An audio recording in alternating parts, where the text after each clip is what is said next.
Tell me about the play. What the heck happened there? Man. So basically what we call was drive, and drive is only made for like only the middle inside to go. But since we knew it was the last play, we was basically like, forget it. Me and JR was like, we're gonna go no matter what, because this is the end of the play, so something needs to happen.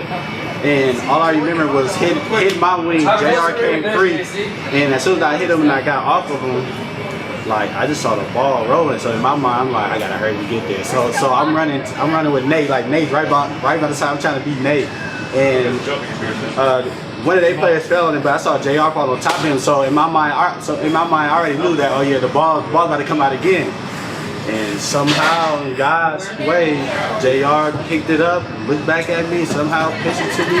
I took it from Nate, jumped in the air, and that's all she wrote. I was making sure everybody caught me, and it's just touchdown. That's what it was. I mean, did you think the play was over when he jumped on top of it, or you knew we got to keep running? Oh, I knew we had to run. I mean, I didn't know that you can't advance it, but in my mind, I'm like, no matter what, I'm gonna go score. Like that's what I had to do. And you guys are basically on a 100-yard dash, you and Nate there. Oh yeah. Nobody was gonna catch me. Nobody was gonna catch me. Nate legs too small. He wasn't gonna catch me.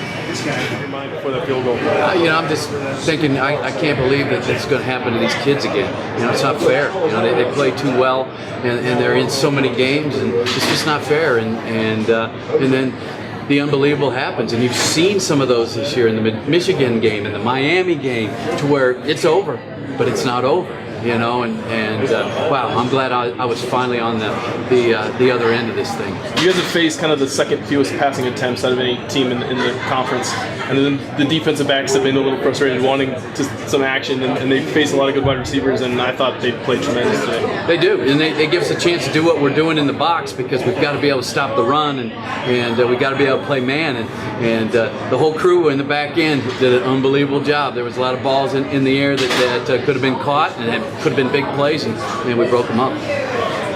You ever been on the winning or losing side of a play like that before? Not really like that, where you absolutely feel like you don't have much of a chance to win. And it was just about time, because you know, so many bad things have went against us all season long.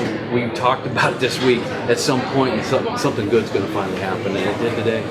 You know, the rush offense was so much better today. No 100-yard rushers all season long. You guys almost had 2.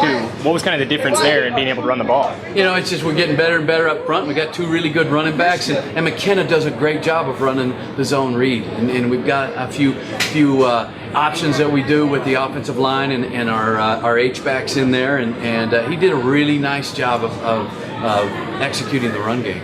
You guys had such a hot start, something you've been looking for all season, and then it kind of started to slip away. What was the lull in the second and third quarters? You know, you get to the point where you get in the second half and you're just trying to hang on and win a ball game. And you know, it was going the way that I didn't want the offense to turn it over and give their offense a short field. You know, so you get a little bit conservative, and that's kind of the way it was going.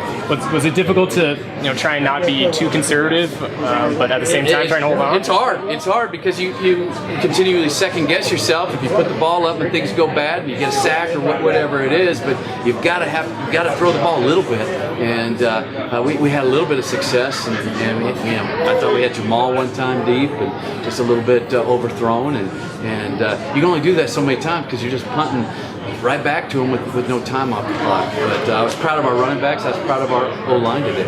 With some of the red zone performance, the points you guys left on the board and the missed field goals, I mean, did you almost feel lucky coming away with that? You know, got to kick field goals. People gave me a hard time because I didn't kick them, back, in the Weber State game, and we're going to kick them, and they got to make them, and it wouldn't have been a game if we make our field goals. All right, it's all good. Oh, lordy. Appreciate taking the time. Unbelievable. How's your heart feeling there, Coach?